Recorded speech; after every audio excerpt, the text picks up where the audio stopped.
tidak bisa pungkiri bahwa pandemi ini sangat berdampak kepada sektor ekonomi masyarakat.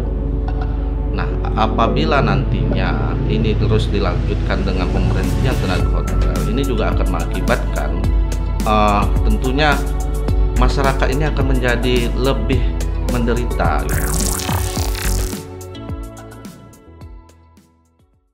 Baik, selamat sore. Sore. Bung Bobi, Siap. panggil aja Bung ya. Selamat datang di Ruang Bicara, di mana tempat anak muda berbincang-bincang terkait dengan persoalan baik di pusat maupun daerah. Hari ini kami sangat apresiasi karena di masa pandemi ini dengan kesibukannya masih bisa datang di sini, dan kita semua tahu bahwa terkait dengan persoalan honorer yang ada di Kepulauan Riau. Mumpung hari ini Bang Bobi ini atau Bung Bobi ini menjabat sebagai sekretaris umum ya. Sekretaris umum Ikatan Alumni Universitas Riau, Jabodetabek. Jadi nggak salah kalau kita ngomong Riau, yang ngomong itu orang Riau gitu. Nah, lama sebenarnya isu persoalan honorer di sana, tapi ya sebagai anak muda yang ada di Jakarta patut kita memberikan masukan kepada pemerintah daerah. Nah, bagi kami adalah teman-teman di Ruang Bicara, Bung Bobi adalah salah satu anak muda dari Riau yang memang aktivitas di DKI. Nah, kami merasa penting untuk memberikan masukan-masukan kepada pemerintah daerah. Maka waktu dan tempat dipersilakan, kita santai saja. Bung Bobi, waktu dan tempat dipersilakan. Baik, Assalamualaikum warahmatullahi wabarakatuh. Terima kasih kepada Bung Rai. Bung Rai ini adalah sahabat saya, teman diskusi saya, dan teman saya untuk selalu bertukar pikiran di ibu kota ini. Terima kasih tentunya kepada Ruang Bicara pada masa PPKM level 4 ini di DKI Jakarta. Tentunya kita dapat melaksanakan aktivitas seperti ini. Ini juga menjawab tantangan anak muda di masa pandemi ini, di mana bahwa kita tidak harus bertemu beramai-ramai di kedai kopi atau segala macam, tapi dengan adanya podcast ini juga menjadi asumsi dan konsumsi bagi hak layak ramai nantinya di media sosial. Begini Bung Rai, persoalan honorer dan segala macamnya ini juga menjadi problematika di bangsa ini, tidak hanya di Riau. Guru honorer, termasuk guru honorer dan tenaga honorer, itu juga menjadi hal-hal yang menjadi pembahasan isu di tataran nasional. Nah, ini tentunya menjadi PR bagi pemerintah pusat, bukan hanya di Riau dan berbagai daerah lainnya. Nah, ini juga kita sayangkan coba, ini kan di masa pandemi, di mana keterbutuhan akan kerjaan, pemasukan, ini kan juga menjadi hal yang sangat dibutuhkan bagi masyarakat. Kalau adanya PHK kemudian diberhentikan, ini kan juga akan menjadi beban bagi pemerintah, bagi masyarakat tentunya menjadi dampaknya gitu. Nah, kebijakan dalam hal honorer, tenaga honorer, dan ini juga kita pelajari dulu bahwa di tahun 2015 pada Undang-Undang ASN, pemerintah itu menetapkan dalam dua kategori ASN. Yang pertama yaitu ASN tentunya, yang kedua adalah P3K, pegawai pemerintah dan pegawai pemerintah dengan jaminan kerja atau kontrak kerja. Nah, ini yang kemudian menjadi persoalan sampai hari ini, jumlah tenaga honorer itu terlalu banyak gitu. Dan ini juga tentunya menjadi bagi pemerintah daerah ini kan menjadi hal yang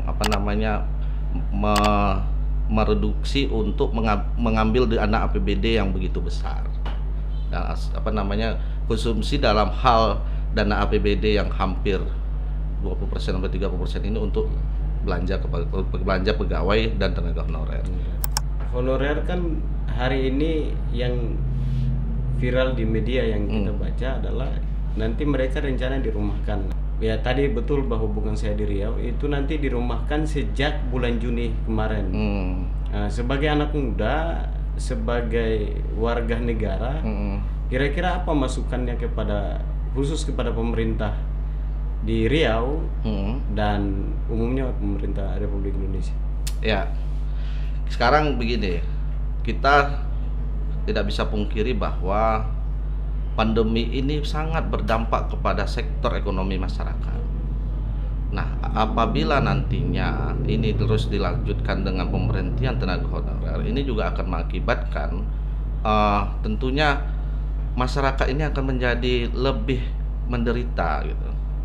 Nah, saya selalu menyuarakan bahwa ada beberapa tenaga honorer seperti kita prioritaskan kepada guru, tenaga medis, ya kan. Dan ini kan juga beberapa hal ini juga seperti guru lah, kita kaji dulu guru ini kan hal yang paling utama dalam mencerdaskan kehidupan bangsa.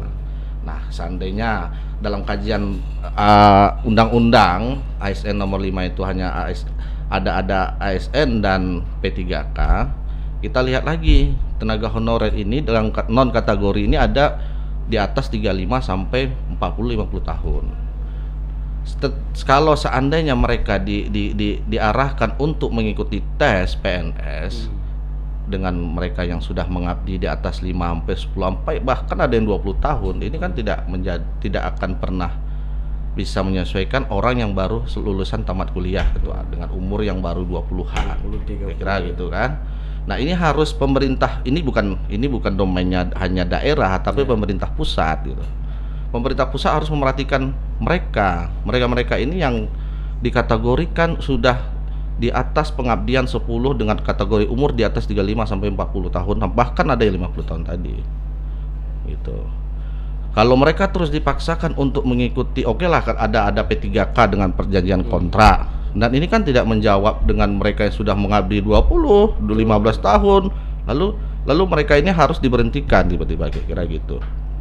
Nah, saya berharap memang pemerintah pusat mengkaji, merevisi lagi undang-undang ASN ini untuk melibatkan seluruh tenaga, prioritasnya ada tenaga honorer, medis dan segala macam tadi yang sudah mengabdi lebih dari 5 sampai 10 tahun lebih gitu.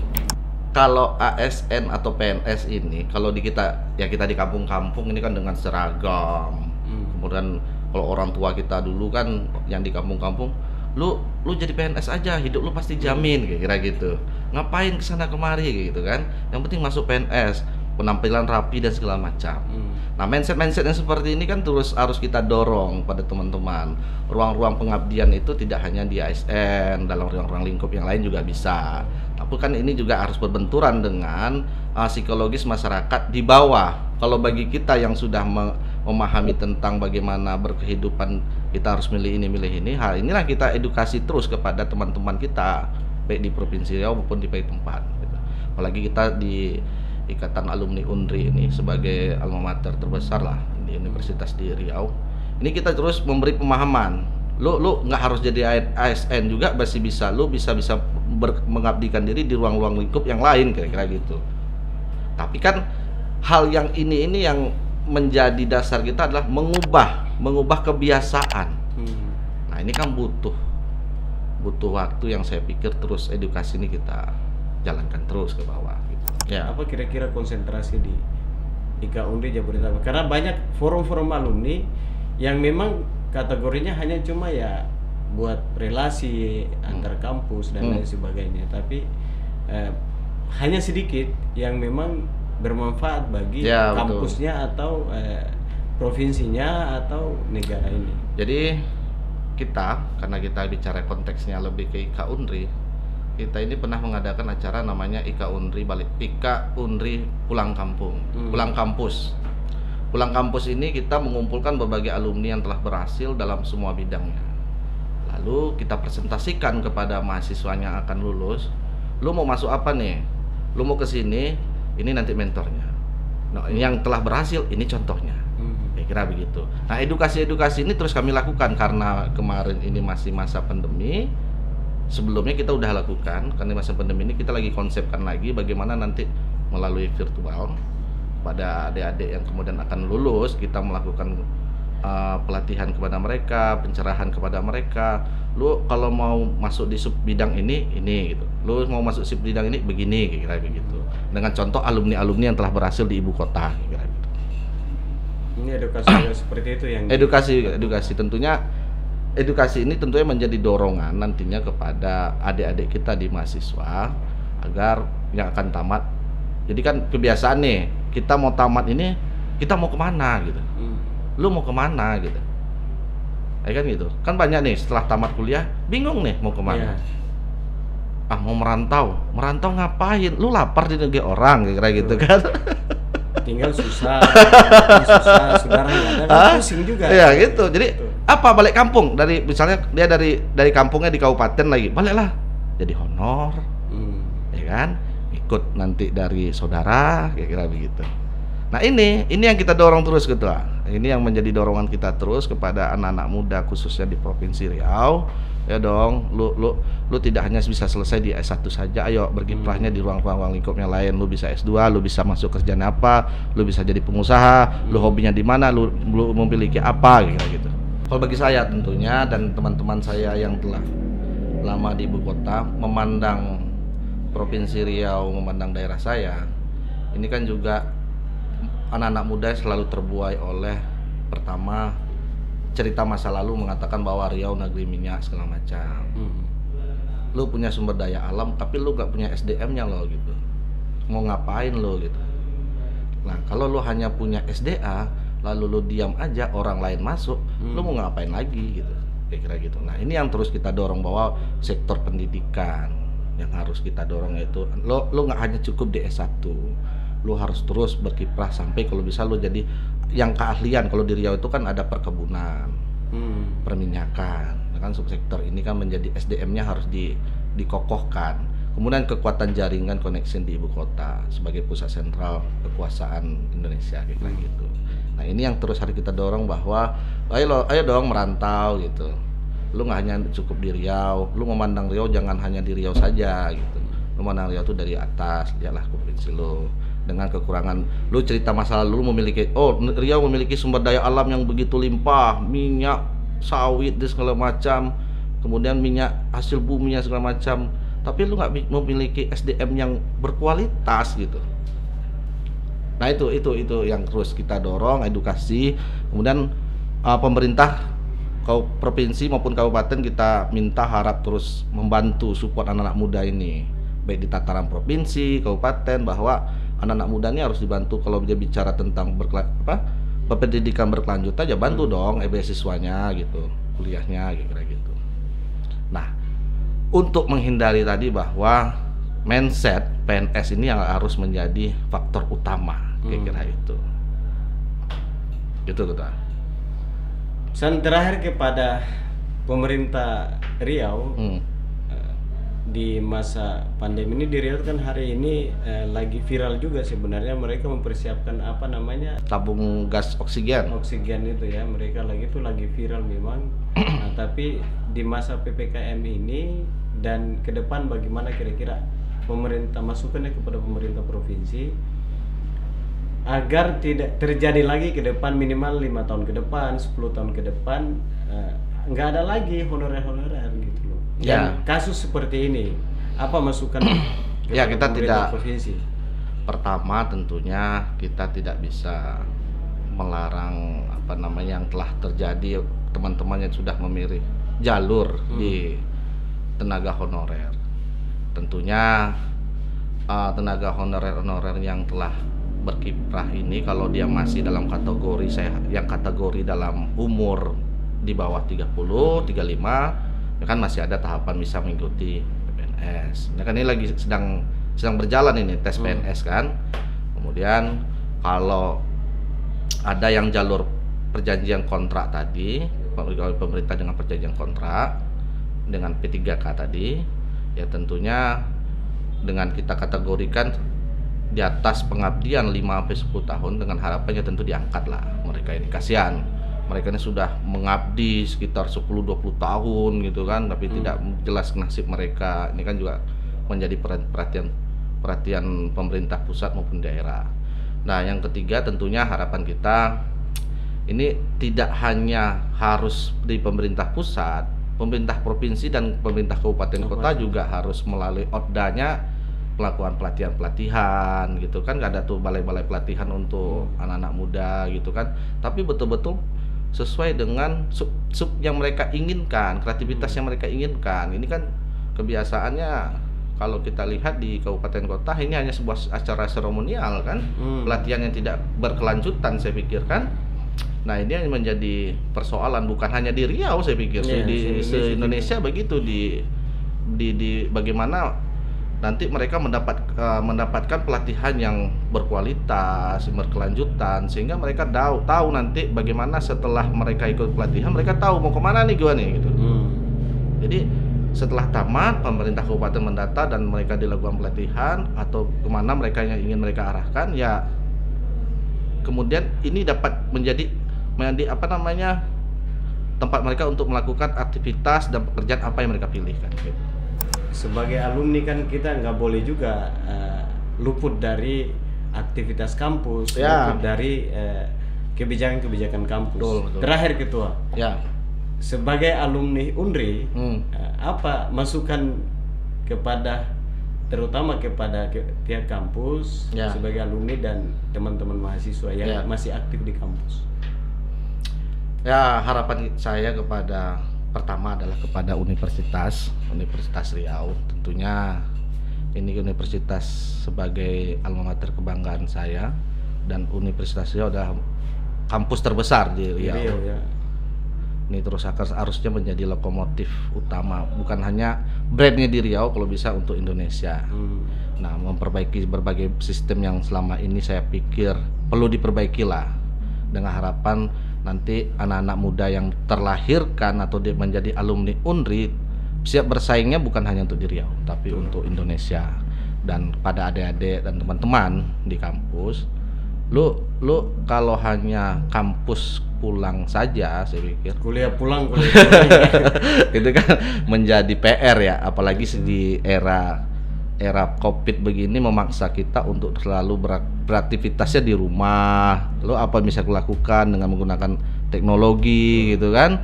Lu nggak bisa keluar, lu nggak bisa ngumpul, tapi lu bisa berpikir bagaimana lu bisa berkembang lewat teknologi ini. Nah, kan gitu. Nah, artinya nanti harapan saya alumni yang nanti mahasiswa-mahasiswa yang sedang berada di kampus UNRI, lu jangan hanya mengenal kampus saja di dalam kampus, tapi lo harus bisa beraktivitas, lo harus bisa mengembangkan diri. Kalau bisa sih harapannya kita bersama yaitu menjadi aktivis ini kan, bukan hanya aktif jadi payung aja kan kira-kira begitu. Tapi kan aktivis sih banyak nih, aktivis dalam lingkungan, aktivis media sosial atau segala macam kan. Pesan terakhir buat saudara-saudara kita yang sedang dirumahkan atau mau dirumahkan, atau yang sedang jadi honorer, yang hari ini mau diangkat menjadi PNS dia belum tahu nasibnya bagaimana, sedangkan tanggung jawabnya dia yang luar biasa itu. Kita berharap memang baik di pemerintah kabupaten dan pemerintah provinsi yang belum akan terjadi di PHK, kita harapkan dulu adalah kebijakan yang lebih edukatifnya, lebih jangan terbebani lah di masa pandemi ini gitu. Nah, bagi yang sudah terdampak dan di PHK gara-gara peraturan-peraturan dari kabupaten atau provinsi, kita berharap memang untuk lebih kreatif, kemudian bagaimana ruang-ruang tempat lain selain tadi jadi honorer, misalnya bisa jadi pengusaha, buka UMKM, pengembangan UMKM dan segala macam.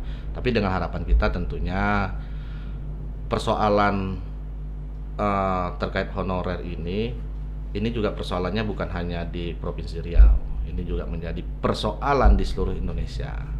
Dan sekali lagi memang kalau masih kategori yang cukup, tetap ingin pengabdian kepada pemerintah, ya kan, pengabdian sebagai ASN, kalau umurnya masih mencukupi, ya silahkan tes gitu kan. Tapi kan tidak menutupi ruang lingkup lain untuk bisa berkembang. Saya melihat ruang bicara ini adalah kalau kata-kata anak-anak sekarang ini adalah tempat untuk beradu gagasan dan ilmiah, tapi secara santai. ya kan? Dan ruang bicara harus terus hadir untuk menjawab kebutuhan anak muda, khususnya dunia-dunia yang ingin mengkaji keilmuannya, tapi tidak bisa di ruang terbuka. Tapi di ruang bicara ini menjawab kebutuhan itu gitu. Ya namanya juga ruang bicara. Datang dan duduk kita bicara. Salah satunya hari ini walaupun waktunya kita paksa beliau ini datang, dia kesibukannya luar biasa sampai ditemanin sama nyonyanya kan kira-kira begitu. Tapi luar biasa ketua, itu yang memang kita harapkan sama-sama. Ya, betul. Edukasi dan pikiran-pikiran berbagilah seperti ini yang penting bagi perbaikan bangsa dan negara. Karena ya pakai bahasa yang sudah umum, kalau bukan kita siapa lagi kan kira-kira itu. Betul. Hari ini kejadian yang di Riau yang kita baca, tapi kejadian masalah PNS ini atau P3K, ASN dan masalah aturan ini yang hari ini banyak orang yang jadi menunggu nasibnya entah mau bagaimana ke depan. Ini PR bersama bagi kita. Dan terakhir terima kasih Ketua. Siap Ketua. Sudah hadir di ruang bicara. Siap Ketua. Semoga sehat selalu, semoga rencana-rencana beliau di masa pandemi ini cepat terrealisasi. Amin ya Rabbal Dan alamin. sehat selalu. Jangan bosan-bosan Ketua hadir di ruang bicara lagi. Ya, siap. Terima kasih. Terima kasih Ketua. Ketua. Sukses untuk ruang bicara. Siap.